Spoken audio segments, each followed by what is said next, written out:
Ganda ng laing oh. Sarap magpangat ano. Oh, laing.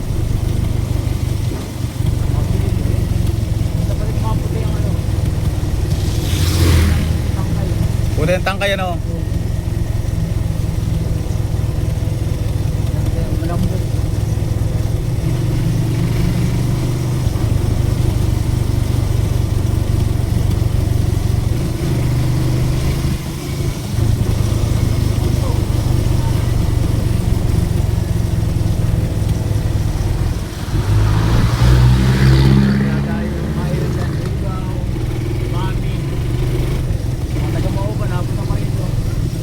Para lang maglugaw ano. Mami, masarap pa siya malasa.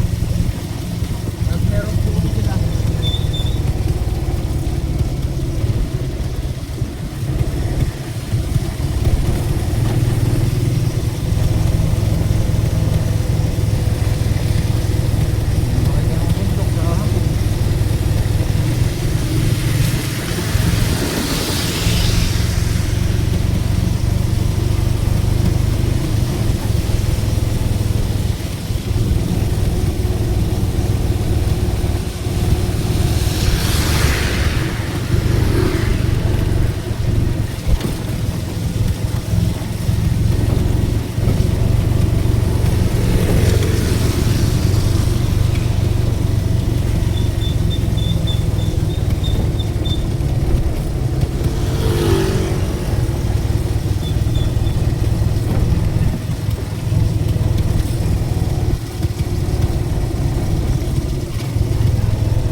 Napunta mo na yan?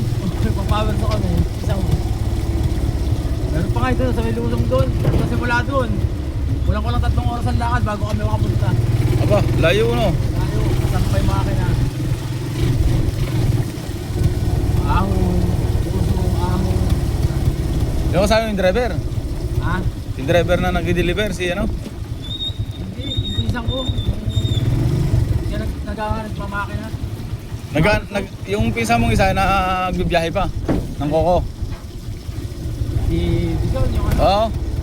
Ay, ewan ko lang kung may biyahe pang ano, biyahero pa rin. Andiyan lang. Hindi makapunta. Madalang makapunta sa bahay, may utang kay Marip eh. May utang ng 2,000, tagal lang hindi na mabayaran. Ay di, ang laki na ng patong noon. Hindi, kay Marip eh, mahapid yan lang yung ano. Kaya sa kabilang bundok yan, doon pa kami, Oo. malayo pa. Ito, dito sa baba niya, power na din kami yan. Puro talaga siya. Pag lumakad ka, parang dito na yung lupa, oh. Mukha mo. Grabe kahirap. Pagka dinanya mo yung putulan niyo, doon na sa baba ang punta. Pag wala siya dyan, nasapa na. Grabe hirap yan, tawag namin. Nadulas na pababa ang ano. Ang dulas talaga. Ganitong ano rin yun, nag-uula-ula na. Yan dito sa mga hard pivot nga yan, hanggang doon. Yung malayo doon, ayan doon. Halos 3 oras yan lakad. Dami namin, 3 operator sila. Bali 6 kami.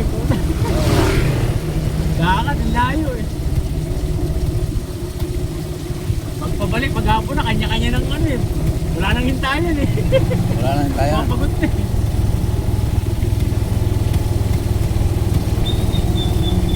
Hintayan, sa may kalsada na. Ang tarik ba naman ang bundok na yan oh. Kapila yan, nakapagod pa na. Saka dito, yan, pababa dyan. Nakapagod na rin kami dyan. Yan, puro pababa yan. Hanggang baba, sapa, pabalik, puro ahon.